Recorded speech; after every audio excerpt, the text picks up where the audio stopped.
안녕하세요. 모든 재테크를 거미줄처럼 연결하고 있는 재테크 슈퍼거미 법학자 훈훈입니다.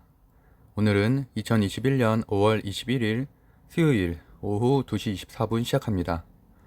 오랜만에 낮방송을 하네요. 제가 항상 밤에 새벽에 방송을 하다 보니까 발음도 꼬이고 또 정신이 몽롱하기도 해서 좀 그럴 때가 있는데, 오늘은 오랜만에 회사 순환근무로 혼자 근무하는 시간이 있어서 이렇게 낮 시간에 간단하게 방송을 진행해 보겠습니다. 오늘의 주제는 어제 한국 증시가 많이 하락을 했죠. 또 오늘도 1.5% 정도 하락 중인데, 이런 하락 원인과 또 대응 방법에 대해서 소개를 하고요. 오늘과 같은 하락장에는 테마주가 강세입니다. 특히 하나투자증권과 같은 펀더멘털이 괜찮으면서도 테마성 재료가 있는 주식을 잘 활용하면 하락장에서도 안정적인 수익을 낼 수 있기 때문에 그 부분에 대해서 설명을 하려고 하고요. 어제는 5월 11일 한국 증시가 많이 하락을 했고, 오늘도 현시간 코스피는 1.7%대, 코스닥은 1.16%대 하락 중입니다. 최고가를 갱신하던 가치지수 중심의 미국 다우존스도 오늘 새벽은 1.36%나 하락을 했고, 나스닥도 1.3% 하락을 시작해서 하락폭을 줄이긴 했지만 결국 0.09% 하락 마감했습니다. 아시아 증시 전반이 약세고 니케이 지수는 0.09% 하락 중입니다. 주요 원인은 단연 미국 증시의 하락이라고 할 수 있습니다. 제가 이틀 전 방송을 통해서도 한국 증시의 선행지표는 미국 증시라고 말씀을 드렸었죠.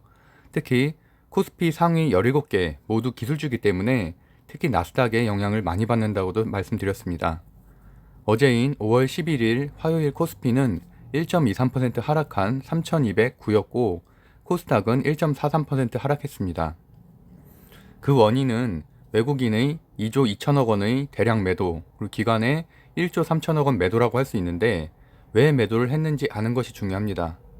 바로 월요일엔 미국 4월 고용시장 지표가 예상보다 좋지 않게 나와서 금리 인상 우려가 줄어들면서 상승을 했었는데, 반대로 어제는 그 같은 해석을 인플레이션 우려를 상승으로 보면서 미국 증시에 폭락을 가져왔습니다.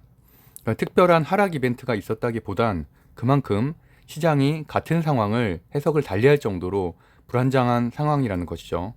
또 정리를 해보면 코로나 확진자 수 감소, 경기 회복에 따른 인플레이션 우려와 페이스북, 아마존, 구글, 애플과 같은 빅테크 기업의 주가 급등에 따른 투자 심리 위축, 기술주 중심의 나스닥 하락, 필라델피아 반도체 지수 급락에 따른 투자 심리 약재와 같은 다양한 악재들이 복합적으로 작용했다고 볼 수가 있고, 그런 것들이 한국 증시에서 외국인이 어제 2조나 매도한 이유입니다.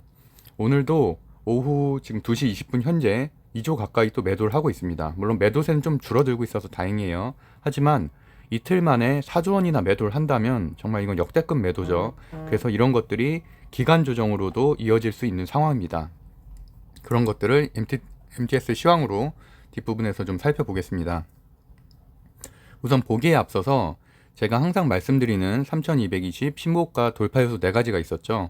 미국 국채금리, 환율, 외국인 기관 수급, 공매도 리스크, 가상화폐 가격 이런 것들인데, 반대로 이런 것들이 모두 악화가 된다면 증시가 폭락할 수도 있습니다. 하나씩 체크를 해볼게요. 미국 국채금리는 1.37% 급등해서 1.5를 유지하던 것이 벗어나 지금 1.62%까지 상승을 해서 부정적이고, 환율도 이틀째 상승 중으로 1124원으로 부정적입니다. 미국 증시 하락에 따라서 외국인 수급이 2일간 4조 가까이 빠져나갔고, 국내 기관도 지난주 내내 매수를 하던 것이 이틀간 1조를 넘게 팔고 있습니다. 수급에도 안 좋은 영향이 있는 거죠. 또 공매도 리스크는 여전히 해소되지 않았습니다.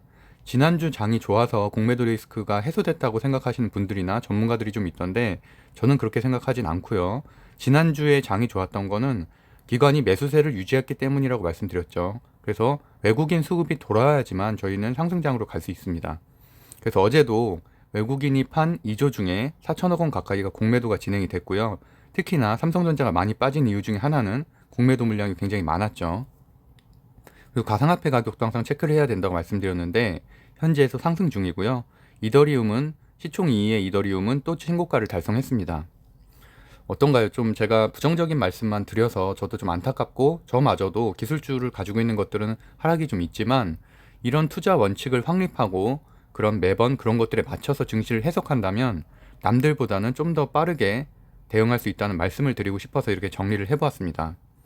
오늘 국채 금리는 1.6240%라고 말씀드렸고, 원달러 환율은 0.48% 오른 1124원, 현시간 코스피 외국인 매도는 1조 7천억 원, 기간 매도 2,500억 원, 코스닥은 외국인 1,485억 원 매도, 기간 658억 원 매도. 또 가상화폐 시총 2위인 이더리움은 전일 대비 6% 상승한 519만 원입니다. 이렇게 가상화폐의 상승은 개인 수급이 그쪽으로 이동할 수 있기 때문에 주가에는 좋은 영향은 아니라고 말씀드렸었죠. 그리고 이제 MTS를 켜서 잠시 한국 증시를 보겠습니다.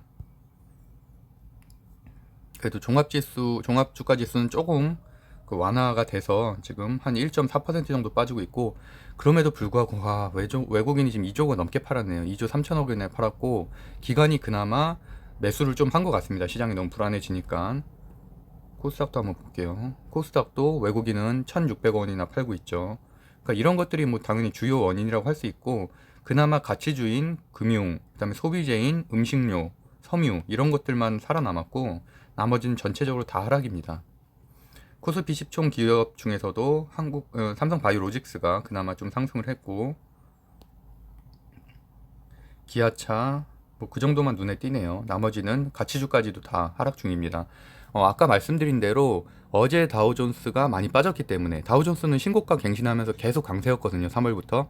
근데 어제는 나스닥뿐만이 아니라 다우존스 가치주도 빠졌기 때문에 오늘 한국 증시 가치주에도 악영향이 있다고 저는 생각을 하고 있습니다.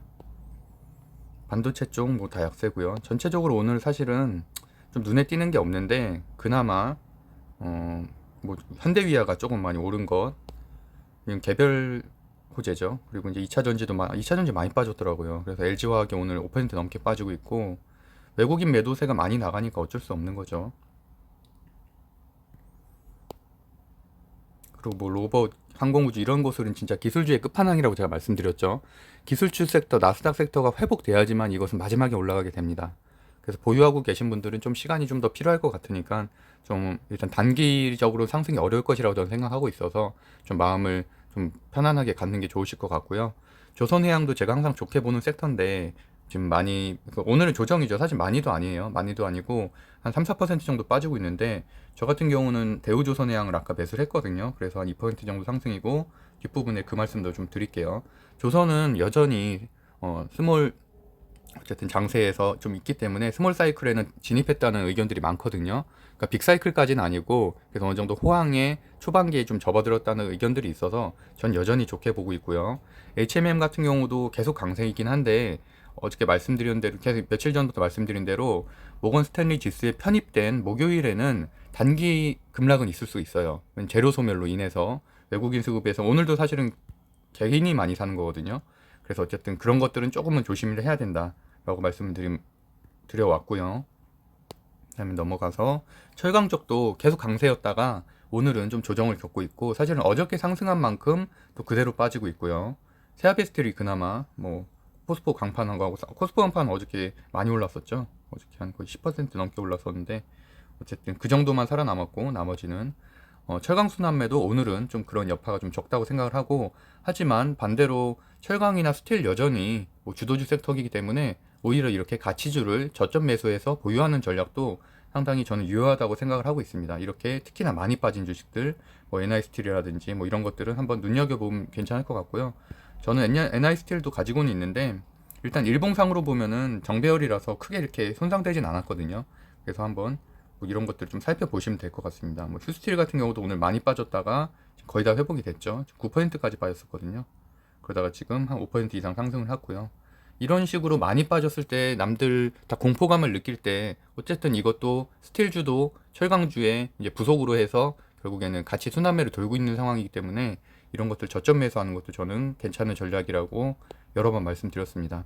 그리고 오늘은 이제 제가 콘텐츠로도 다루기로 한 두나무 관련주가 많이 상승을 했죠. 그래서 하나투자증권에 대한 것도 제가 슈팅을 말씀드렸었고, 그래서 이 부분은 제가 뒷부분에 다시 한번 설명을 드리도록 하겠습니다.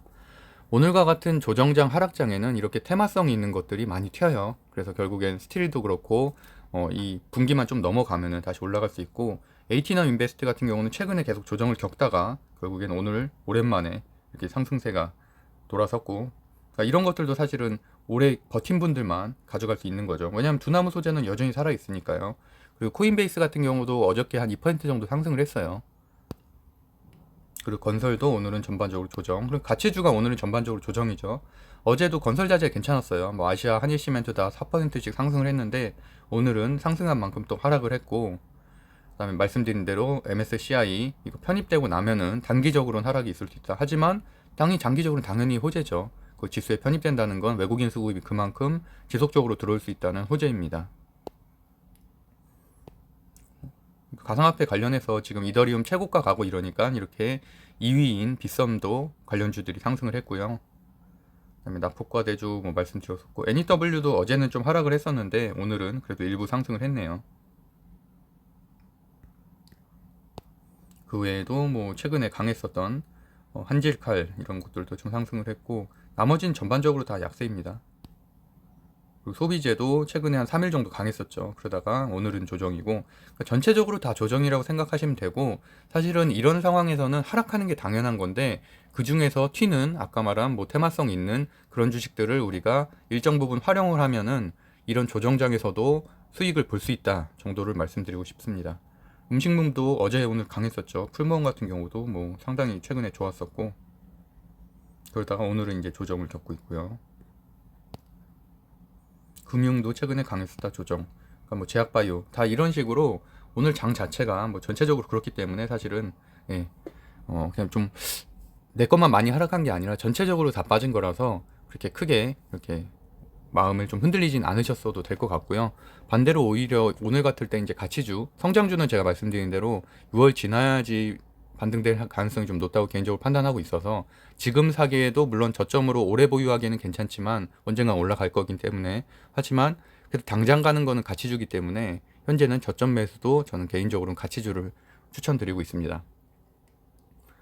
그리고 한국 증시에 대한 대응 전략은 제가 마지막 단락에 다시 소개를 하기로 하고, 이렇게 설명드린 것처럼 오늘과 같은 하락장에는 테마주가 강세인데, 오늘은 이제 제 구독자 중에서도 많은 분들이 보유하고 있는 하나투자증권, 하나투자증권 우회의 대응 전략을 소개를 하겠습니다.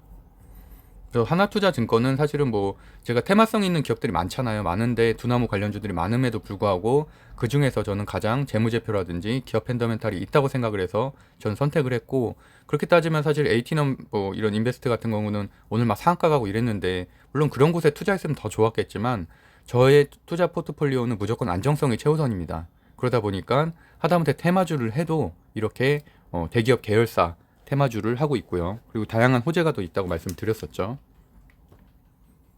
그래서 좀 설명을 드리면, 제가 아까 한 11시 연구에 11시 반에 1차 상승이 있었을 때 제가 유튜브 쇼츠로도 좀 올렸었는데, 그 상승하는 그래프를 장중 5.8%까지 급등을 했었고요. 그래서 저는 어제도 뭐 젊은 부자들 단톡방에 오늘 계속 슈팅이 있을 거라고 말씀드렸는데, 그 이유에 대해서 제가 설명을 좀 드리겠습니다. 유튜브로도 이미 제가 3차례나 슈팅 시점을 정확하게 맞췄는데, 그게 뭐 제가 이렇게 주식을 잘해서가 아니에요. 그 당연한 건데, 어떻게 보면 앞뒤 논리 관계만 좀 살펴보면은 하나투자증권 같은 경우는 수급이 어느 정도 일정하게 들어오고 나가고 있어서 상승과 하락 패턴이 좀 단순하기 때문에 예측이 가능한 것입니다. 하지만 하나투자증권 우 같은 경우는 그냥 물량 자체 유동 물량이 너무 작아서 그걸로는 사실 좀 판단하기 좀 어렵더라고요. 그래서 결국에는 하나투자증권을 판단을 하면은 상승 시점을 판단하면 마찬가지로 하나투자증권 우도 같이 움직이기 때문에 그거는 그렇게 판단하시면 될 것 같고요. 그 부분을 설명을 드릴게요. 왼쪽 위에 보면 제가 스마트폰 캡처한 시간이 보이죠. 그래서 10시 21분인데 이때까지만 해도 하나투자증권은 1.09% 상승 중으로 두나무 관련주들이 물론 조금씩 움직임이 보입니다. 물론 이럴 때 제가 항상 강조드리는 순환매 전략으로 접근을 해서 신규 매수했었다면 당연히 저 같은 경우는 하나투자증권을 더 추가 매수를 했겠죠. 그래서 물론 저는 이틀 전에부터 보유를 저는 계속 매수 매도를 하고 있기 때문에 이틀 전에 새로 매수한 것들을 한 2천만 원 정도 보유를 하고 있었습니다. 여기서도 보면 에이티넘 인베스트가 일단 튀잖아요. 이렇게 10%씩 슈팅이 나온다는 얘기는 다른 곳들에도 수급을 그대로 이동시킬 수 있기 때문에 그런 전략으로 좀 접근하시는 것이 좋고요. 이것도 이제 10시 27분에 제가 캡처한 것들인데, 저는 이제 이렇게 capture나 녹화를 많이 해서 좀 분석하는데 좀 사용을 하고 있습니다. 그 수급을 보면은 어제 제가 오늘 슈팅을 할 거라고 예측을 했던 게 어제 들어온 외국인 71만 주, 기관 12만 주가 그대로 살아 있었습니다. 어제 밤까지. 그러니까 결국엔 오늘 시외 거래까지도 살아 있었다는 얘기는 얘네는 대부분 또 프로그램 매매로 들어온 거거든요. 프로그램 매매 지금 72만 2천 주 써 있죠. 당연히 프로그램 매매라는 거는 상승을 해야지만 나갑니다. 그래서 이제 그런 것들에 대한 상승이 있을 거라고 저는 똑같은 패턴으로 지금 제가 한 4번째 말씀을 드리는 거고요. 그래서 오늘도 또 오늘 더 호재였던 거는 오늘 또 추가 매수가 또 들어왔죠. 외국인 3,700주 그리고 이제 기간 1만 주가 들어왔는데 좀 이따 제가 다시 MTS 켜서 보여드리겠지만 오늘 60만 주가 더 들어왔습니다. 그러니까 이런 것들이 슈팅을 예상할 수 있는 논리적인 근거고요. 그리고 저는 이제 전 슈팅 고점인 5,730원에 일단 매도를 걸어놨고, 왜냐면 저 같은 경우도 지금 직장에 있기 때문에 실시간 대응이 어렵잖아요. 차트를 계속 볼 수가 없어서 이렇게 항상 예약 매도를 걸어놓고, 그리고 당연히 떨어지면 다시 사고 있습니다. 그래서 11시 30분에 1차 슈팅이 있었고, 그때 이제 하나투자증권은 5.5%, 하나투자증권후가 6%까지 상승을 했었어요. 그리고 좀 전에 제가 이건 캡처를 한 건데 1시 59분이라고 써있죠. 하나투자증권은 또 2차 슈팅이 있었어요. 그래서 하나투자증권 8% 상승, 하나투자증권후는 심지어 17%까지 상승을 했습니다. 그렇고 나서 지금 하락 중이죠. 그렇게 이렇게 하락을 하기 때문에 물론 장기 보유하는 관점에서는 그냥 계속 가져가도 언젠가는 이렇게 우상향을 한다고 생각을 하지만 저는 좀 아깝다고 생각을 해요. 하나투자증권후 같은 경우도 17%까지 상승을 했다가 막 5%까지 빠져요. 그럼 그 12%를 그냥 누군가는 또 날리는 거잖아요. 그래서 그런 관점에서 제가 설명을 드리는 거고요.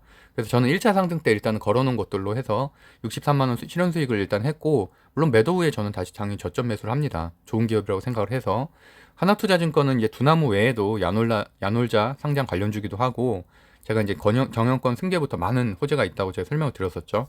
그래서 이제 단기 트레이닝 외에도 장기 투자하기 좋은 기업이라고 계속 말씀드렸고, 제가 그 하나투자증권 기업 분석하고 호재 정리는 제가 4월 26일 방송에 자세히 설명을 했었거든요.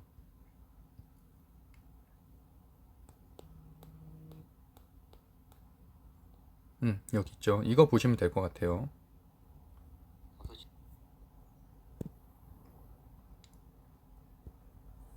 그리고 이제 저는 오늘 같은 경우는 대우조선해양을 좀 매수를 했어요. 추가로 매수를 했는데, 왜냐면 일단 조선주는 스몰 사이클 진입으로 상승세인데 오늘은 단지 증시 조정에 따른 일시적 하락으로 보고 있거든요. 그래도 아침에 계약 공시가 있었어요. 계약 공시가 있었음에도 불구하고 전혀 올라가지 못해서 호재가 반영되지 않은 측면이 있다고 판단해서 매수를 했고, 저는 지난주에도 이제 대우조선해양 소개를 했었는데 그때도 10% 수익 낸 거를 제가 말씀드렸었죠. 그래서 한시경 정도에 매수를 했고 현재 2% 정도 수익 중입니다.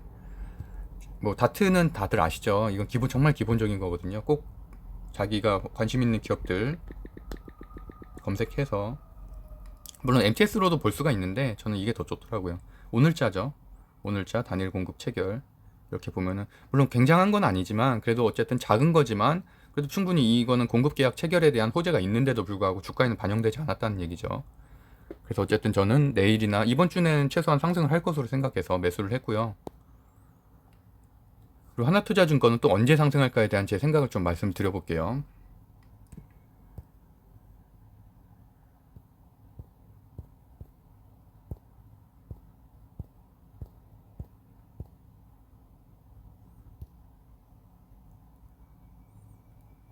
일단 아까 말씀드렸던 대로 5분틱을 보면은 이게 1차 상승이었죠. 1차 상승에 저는 이제 이때 걸어놔서 이제 매도가 됐고, 그럼 물론 그 이후에도 이렇게 해서 상승을 했어요. 물론 왜냐면 수급이 생각보다 좀 많이 들어와 있기 때문에.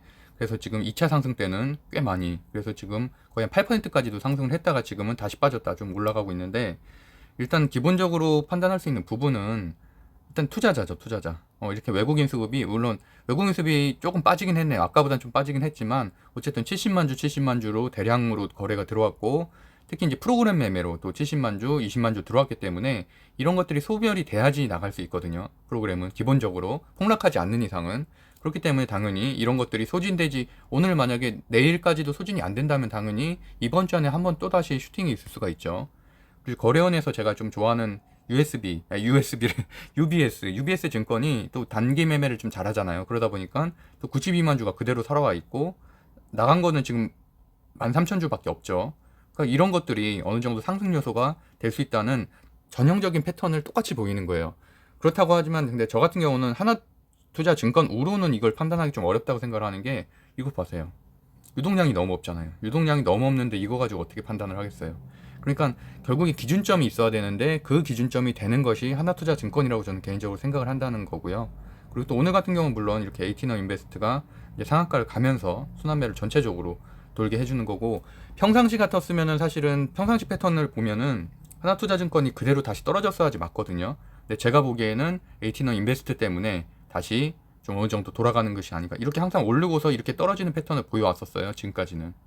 그랬는데 오늘은 2차 상승도 있었고 2차 상승 이후에도 그렇게 크게 떨어지고 있진 않잖아요. 그 원인이 제가 보기에는 어쨌든 에이티너 인베스트가 상한가를 치면서 다시 한번 이 섹터 전체에 좀 순환매를 가져왔다라고 판단할 수 있습니다.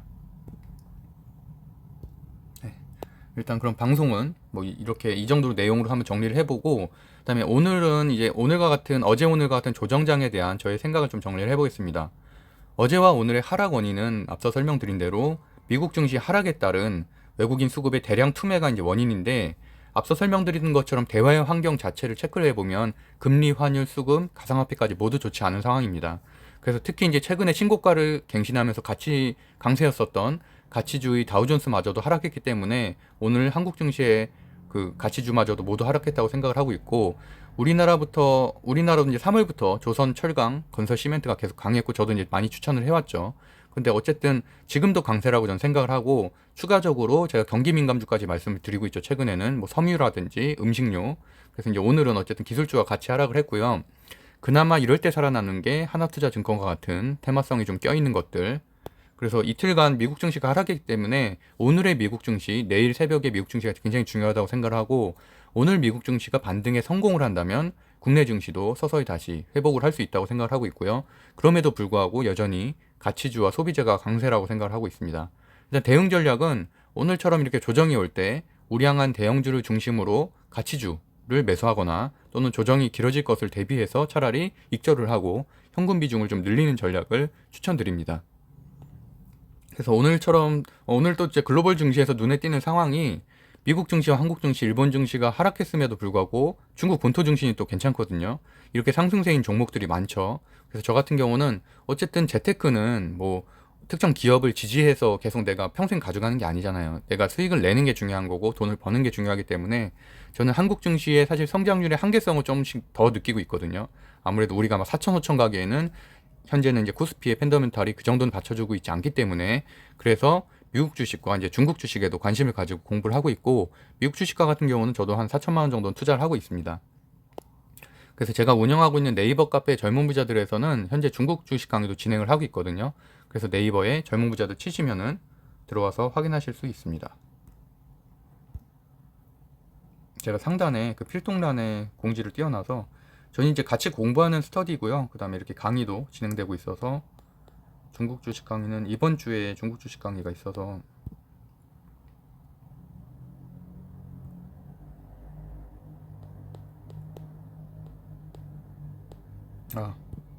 그래서 이번 주 토요일에 강의가 있거든요. 그래서 여기에서 공직을 참고하시면 될 것 같습니다. 예, 구독과 좋아요, 알림 설정은 사랑입니다. 오늘도 행복한 하루 보내세요. 너무 불안해하지 마시고, 어쨌든 다 지나가는 일들이니까, 물론 뭐 저 같은 경우도 삼성전자를 보유하고 있고 많이 빠져서 당연히 마음은 좋지는 않지만 뭐 어쩔 수 없잖아요. 그러다고 손절을 할 수는 없는 거고, 어쨌든 펜더멘탈은 여전히 유지되고 있고 대외적인 상황 때문에 하락한 것 뿐이니까 조금 한 번 더 마음을 이렇게 굳건히 하는 계기가 됐으면 좋겠습니다. 이상으로 방송을 마치겠습니다. 법학자 훈이었습니다. 감사합니다.